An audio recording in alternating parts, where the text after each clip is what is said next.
Recombinant की हम लोग सेकेंड एप्लीकेशन पढ़ेंगे हेपेटाइटिस बी वैक्सीन की formation. Hepatitis B is the most common type of infectious disease known to the men.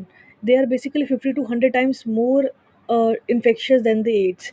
Hepatitis B vaccine is basically uh, it does the hepatitis means swelling of the liver, and it affects the functioning of the liver.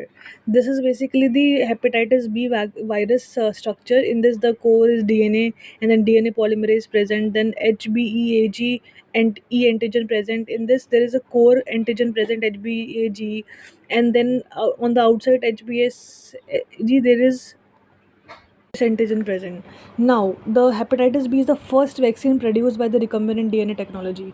The steps involved is in this we'll take the in this you know that first of all we'll take the gene of interest and then insert it into the vector, then form the recombinant DNA, then we'll proliferate and then isolate the DNA. Now, first of all we'll take the hepatitis B virus, then gene is isolated by normal isolation process like cell lysis, proteolysis, denaturation, precipitation, centrifugation, and then drying. Then after these all processes, isolation processes, we'll get the gene. Then we need the vector. So for vector we use a E. coli, which is bacteria. E. coli bacteria, from this bacteria we'll isolate the plasmid, then restriction, and we use a restriction endonuclease for cutting that plasmid and forming the plasmid for getting the plasmid vector.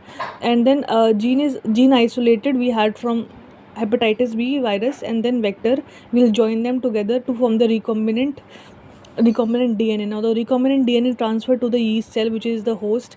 Now this host will basically multiply in the fermentation tank, and HBs antigen is produced. Now after 48 hours, yeast cell rupture, and HBs antigens is basically purified and isolated. Now HBs antigen is purified, isolated, and HBs